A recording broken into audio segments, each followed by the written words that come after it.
మీ పేరు? నా పేరు రవిబాబు సార్. ఈరోజు ఇక్కడికి ఎందుకు వచ్చారండి? ఇక్కడ ఇళ్ల పట్టాలు ఇస్తున్నారని రత్నాల చెరువులో మాది ఇళ్ల పట్టాలు గత 40 సంవత్సరాల నుంచి కూడా మేము వాటి మీద పోరాటం చేసాము. ఏ గవర్నమెంట్ కూడా పట్టాలు ఇవ్వలేదు. లోకేష్ గారు మాకు పట్టాలు ఇచ్చారు. అంటే ఇంత త్వరగా వస్తాను ఊహించారు? అసలు ఊహించలేదండి. అసలు అంటే అందరు నాయకులు చెప్పినట్టు చెప్తారులే అని అనుకున్నాము. అప్పుడు ఎన్టీఆర్ గారు ఇళ్ల వేసుకోండి ఇల్లు ఇస్తామని చెప్పారు కదా, ఆయన్ని వాళ్ళ మనవడు సహకారం చేశారని మేము. అంటే ఆయనలాగే ఉన్నాడు అంటారా? ఇంకొంచెం యంగ్ గాను కాస్త ఎనర్జెటిక్ గా ఉన్నాడు. ఇంకా అంటే తాతకు మించిన మనవడు వచ్చారు అంటారు. అవునవును.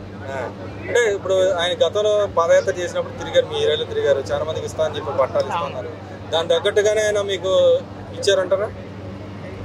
ఇచ్చారు కదా, వాగ్దానం చెప్పిన ప్రకారం వాగ్దానం చేసినట్లుగానే మాట తిప్పలేదు, మడవ తిప్పకుండానే ఇచ్చారు. మామూలుగా అయితే మేము అసలు ఇప్పుడు అందరూ హామీలు ఇస్తారులే సహజమే అనుకున్నాం, కానీ ఇంత తొందరగా అంటే ఇంకా 1 year కూడా అవ్వలేదు కదా అధికారంలోకి వచ్చి, కానీ ఇంత తొందరగా ఇస్తారని చెప్పి అసలు ఊహించలేదు కూడా. అంటే జగన్మోహన్ రెడ్డి గారు అన్నారు ఈ గవర్నమెంట్ మాట తిప్పింది మడవ తిప్పేసింది, మాట నిలబడతా, నేనైతే నిలబడతాను అంటున్నాడు కదా. ఈ గవర్నమెంట్ నిజంగా మాట మీద నిలబడతలేదా? ఈయన నిలబడుతున్నాడు కాబట్టి ఇంతగా చెప్పుకుంటున్నాం.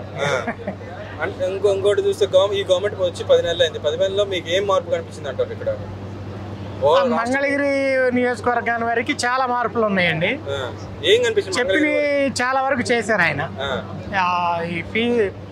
ఇక్కడ ఉన్న స్థానిక సమస్యలు కానీ ఇళ్ల పట్టాల సమస్య మెయిన్ అండి అసలు. ఎందుకంటే చాలా పేద మధ్య తరగతి కుటుంబాలు చాలా మంది ఉన్నారు, రెక్కాడితే డొక్కాని పరిస్థితిలో ఉన్నారు. వాళ్ళందరికీ కూడా ఇది చాలా ఉపయోగకరంగా ఉంటుంది. అది చాలా ఉపయోగకరమైనటువంటి కార్యక్రమం ఇది. అంటే ఈ గవర్నమెంట్ వచ్చిన సంక్షేమ పథకాలు అసలు ఏం ఇవ్వట్లేదు అంటే నిజంగానే సంక్షేమ పథకాలు ఇవ్వట్లేదు ఈ గవర్నమెంట్? సంక్షేమ పథకాలు అనేది ఐడియా లేదు, కానీ ఇది సంక్షేమ పథకమే కదా ఇళ్ల పట్టాలు అనేది. మరి జగన్మోహన్ రెడ్డి గారు అంటున్నారు అసలు వచ్చింది అయిపోయింది ఈ గవర్నమెంట్ పరిస్థితి, 10 నెలల్లోనే ఏం లేదు, ఇంకా టైం దగ్గర పడిపోయింది అని చెప్పండి. నిజంగా టైం దగ్గర పడిపోయింది ఈ గవర్నమెంట్కి. ప్రతిపక్షాలు కదా, ఏదో ఒకటి అనాలి కదా, ఏదో ఒకటి అంటున్నారు అంటారు అంతే. అంటే ఒక సీటు కూడా రాదు, ఇక నేనే వస్తాను 3 ఏళ్ళు అంటారు. నిజంగానే ఆయన వచ్చే పరిస్థితి ఉందంటారు? అంత ఏం లేదండి, ఉన్నోళ్ళే వెళ్ళిపోతున్నారు పార్టీలోంచి. ఆయన పార్టీలోంచి ఉన్నోళ్ళే వెళ్ళిపోతున్నారు. ఎందుకని అంటారు అది? ఎందుకని అంటే ఉంది, ఇప్పుడు ఒక్కడే అధికారం చేయాలని చూస్తే ఎలా ఉంటుందో పరిసాను జనం చూపించారు. అంటే ఆయన అంటున్నాడు అక్రమ కేసులు పెడతారు, మామూలు దాడులు చేస్తారని చెప్పి. నిజంగానే అక్రమ కేసులు పెడతాయి ఈ గవర్నమెంట్? అక్రమ కేసులు అంటే ఆయన పెట్టిన కేసులు చూసుకుంటే పెద్ద లెక్కేం కాదు అసలు. ఎన్నో చేశారు కదా. గతంలో మహిళలు ఎవరిని నోరెత్తనీయకుండా చేశాడు ఈ 5 ఏళ్లలో. కనీసం ఆఖరికి గవర్నమెంట్ డాక్టర్ ఆయన మందులు కావాలని అడిగిన ఆయన టార్చర్ పెట్టి చంపేశారు, సుధాకర్ని, వైజాగ్ లో. మరి అట్లాంటి కోకొల్లలు ఉన్నాయి. ఈ వచ్చిన తర్వాత అప్పుడు అంతా రాజ్యహింస ఎక్కువగా ఉండేది, నోరు తెరిచి మాట్లాడడానికి లేదు అవకాశం. అంటే ఏం తేడా ఆయన పరిపాలన ఏం తేడా ఉంది అసలు? అంటే 151 సీట్లు తెచ్చుకున్నాడు ఆయన. టీడీపీ నుంచి కూడా కొంతమంది ఎమ్మెల్యేలు తీసుకున్నాడు. ఈ గవర్నమెంట్ లో ఏం మార్పు కనపడింది? ఆ గవర్నమెంట్ అసలు ఎందుకు మెయిన్ రీజన్ ఆయన ఓడిపోవడానికి కారణం అంటారు? ఆ గవర్నమెంట్ లో ఏంటంటే అండి, పని చేయడానికి జనానికి పనులు లేవు. ఇసుక అనేది ఆపేశాడు. దాని మీద కార్మికులు చాలామంది చాలా నష్టపోయారు, పనులు లేక ఇబ్బంది పడ్డారు. ఆ ఎఫెక్ట్ చాలా మందికి వచ్చింది. అది ఒక రంగంలో కాదు, అనేక రంగాలకు అది ఆ ఎఫెక్ట్ కనపడింది. అంటే ఈ గవర్నమెంట్ మోసాలు చేసి మోసపు వాగ్దానాలు ఇచ్చి వచ్చిందంట కదా, నిజంగానే మోసాలు చేసి వాగ్దానాలు ఇచ్చి వచ్చింది ఈ గవర్నమెంట్? లేదండి, ఇప్పుడు ప్రత్యక్షంగా కనపడుతుంది కదా. ఇప్పుడు సంవత్సరం తిరగకుండానే మాకు ఇళ్ల పట్టాలు 40 ఏళ్ళ నుంచి మేము పోరాటం చేస్తున్నాం ఇళ్ల పట్టాలని. వచ్చిన ప్రతి గవర్నమెంట్ చేస్తాం అంటున్నారు, కానీ ఎవరు నిలబెట్టుకోలేదు.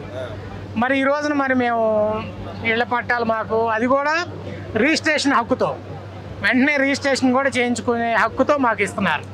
క్రమబద్ధీకరణ, కొంతమంది బీఫారాలు ఇవ్వటం కాదు, డైరెక్ట్ రిజిస్ట్రేషన్. అంటే కొంతమంది పేదలు ఉంటారు, చేసుకోలేని వాళ్ళకి కూడా ఏమైనా లబ్ధి చేకూరే విధంగా ఏమైనా చేస్తుంది ఈ గవర్నమెంట్? అంటే ఇప్పుడు చేసుకోలేని వాళ్ళు ఉంటారు, కొంతమంది ఎమర్జెన్సీగా చేసుకోలేరు, అవునవును, వాల్యూ పెరిగి ఉంటుంది. అలాంటి లోన్లు అంటే సదుపాయాన్ని కల్పించే అవకాశం ఉంది ఈ గవర్నమెంట్? అది మరి గవర్నమెంట్ చెప్పాలి మనకి ఐడియా లేదు. అంటే అవకాశం ఉందంటారు, అలాంటి అవకాశం ఇచ్చే అవకాశం ఉందంటారు? ఉండొచ్చు. ఎందుకంటే ఇప్పుడు ఆయన మంగళగిరి నియోజకవర్గ ప్రజల పట్ల చాలా నిబద్ధతగా ఇప్పుడు నేను గమనించాను. ఆయన సైకాలజీ కూడా చాలా కృతజ్ఞతగా ఉన్నాడు. అసలు 90,000 మెజార్టీ ఇచ్చినందుకు చాలా కృతజ్ఞతగా ఉన్నాడు, నిబద్ధతతో ఉన్నాడు.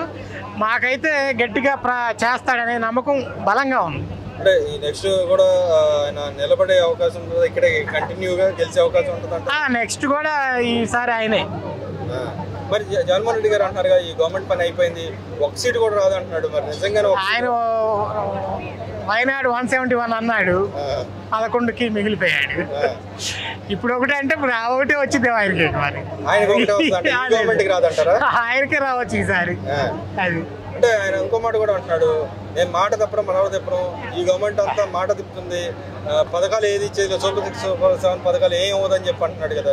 నిజంగానే ఇవ్వదంటారా ఈ పథకాలు? వాళ్ళు ఇచ్చిన వాగ్దానం ఇచ్చిన నవరత్నాలు అన్నాడు కానీ ఫీజు రీఎంబర్స్మెంట్ అన్నాడు, తల్లుల ఖాతాలు వేస్తాం అన్నాడు, పూర్తిగా వేయలేదు.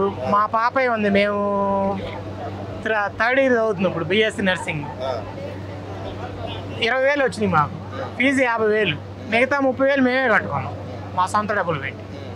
అంటే అసలు మీరు మీ పిల్లల్ని చదివిపిస్తున్నారు, ఉద్యోగ అవకాశాలు ఎంత మాత్రం ఉండే అంటారు గతంలో చదువుకుంటే? ఈ గవర్నమెంట్ లో ఉద్యోగ అవకాశాలు? ఈ గవర్నమెంట్ లో మటుకు మాకు ఆశ ఉందండి. ఎందుకంటే బాబు గారు ఎప్పుడైనా సరే ఆయన చదువుకు ప్రాముఖ్యత ఇస్తాడు, డెవలప్మెంట్కి ప్రాముఖ్యత ఇస్తాడు. కాబట్టి మాకు బాగా ఆశ ఉంది ఉద్యోగ అవకాశాలు పెరుగుతాయి అనేది. అదిగాక ఇప్పుడు మనకి ఇక్కడ మంగళగిరి ప్రాంతంలో కూడా కొన్ని స్కూల్స్ కానీ లేదా పార్కులు, టెక్నాలజీ పార్కులు కూడా పెడుతున్నారు. దానివల్ల కూడా మరింత పెరిగే అవకాశం ఉంది, ఎంప్లాయ్మెంట్ పెరిగే అవకాశం. మరి అప్పులు తెచ్చి రాజధాని కట్టాల్సిన అవసరం ఉందని చెప్పి ఆయన అంటున్నాడు. నిజంగానే అప్పులు తెచ్చి రాజధాని కట్టాలంటారా వద్దంటారా? రాజధాని అంటూ ఒకటి ఉండాలి కదండి. రాజధాని అంటూ ఒకటి ఉంటే కదా మనకు గుర్తింపు అనేది ఉండేది. ఇతర దేశాల నుంచి కూడా పరిశ్రమలు పెట్టడానికి కూడా రావాలంటే ఒక క్యాపిటల్ అనే గుర్తింపు ఉంటేనే కదా ఎవరికైనా, లేదంటే గుర్తింపే లేదు. ఇప్పుడు మన ఇంతవరకు మనకి ఒక రాజధాని అని చెప్పుకోవడానికి లేదు ఇప్పుడు వరకు. అది ఎఫెక్టే కదా, పెట్టుబడులు రావడానికి మనకి పరిశ్రమలు రావడానికైనా అది చాలా అడ్డంకి.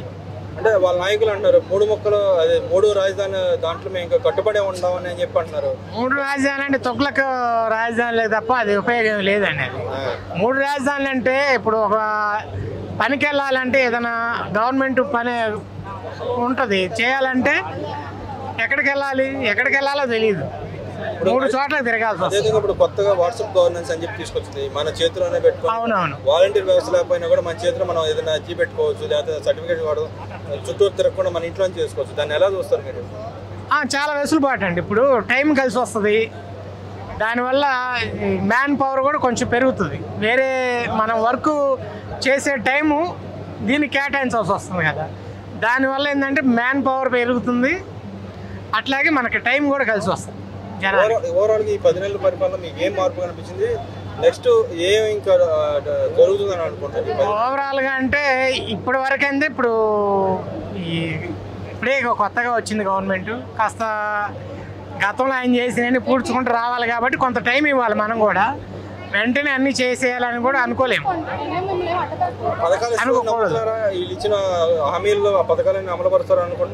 హామీల్లో అంటే ఇప్పటి వరకు మా నియోజకవర్గం పరిధిలో వరకు కూడా ఈ చాలా పెద్ద హామీ నెరవేర్చారు, నమ్మకం ఏర్పడుతుంది మాకు. ఇంకేం కావాలని కోరుతారు? పేదలందరూ ఆయన అంటున్నాడు, పేదలందరూ నా పక్కనే ఉన్నారు, పేదలకు నేను ఎంతో చేశాను చెప్తున్నాడు.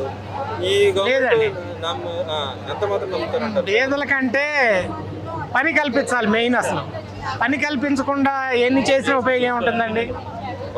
ఇప్పుడు నవరత్నాలు అని ఇచ్చి జనానికి డబ్బులు పంచిపెట్టడమే కానీ ఒక పని కల్పిస్తే వాళ్ళే సంపాదించుకుంటారు డబ్బులు.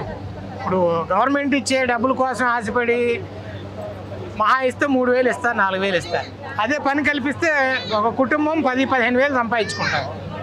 అంటే అవకాశాలు కల్పన జరుగుతుందంటారు రాష్ట్రంలో? అంటే పరిశ్రమలు వస్తే వస్తుంది, ఉపాధి లభిస్తుంది బాగానే. ఓవరాల్గా ఏం చెప్తారు ఈ గవర్నమెంట్ మీద? ఓవరాల్గా ఏం చెప్తారు అంటే ఇప్పుడే చెప్పలేము, కొంత టైం ఇవ్వాలి. టైం తీసుకుంటే దాన్ని బట్టి గవర్నమెంట్ ఇప్పటి వరకు కొంత సమర్థవంతంగా పనిచేస్తున్నట్టే మాకు అనిపిస్తుంది. ఓవరాల్ ఎంత రేటింగ్ ఇస్తారు ఈ గవర్నమెంట్కి, గత గవర్నమెంట్కి ఈ గవర్నమెంట్కి తేడా ఏంటి, ఎంత ఇస్తారు రేటింగ్? అంటే ఎట్లా 10/, ఎట్లా రేటింగ్ 10/7. 10/7. గత గవర్నమెంట్కి 10/2. 10/2 అంటారు. ఎందుకని 2? ఎందుకంటే ఆయన ఎంతో చేశాను అంటున్నాడుగా. నవరత్నాలే ఇచ్చాడండి, ఇంకేం లేవు అసలు. నవరత్నాలు తప్ప ఏం లేదు. డెవలప్మెంట్ లేదు, ఎంప్లాయ్మెంట్ లేదు, ఉద్యోగాలు లేవు, పనులు చేసుకునే వాళ్ళు పనులు లేవు. ఇసుక ఆపేశాడు. ఇసుక ఆపేయటం ప్రభావం చాలా రంగాల మీద పడింది. ఇన్ని టీడీపీ గవర్నమెంట్కి ఇన్ని సీట్లు రావడానికి కారణం, మెయిన్ కారణం కూడా అదే.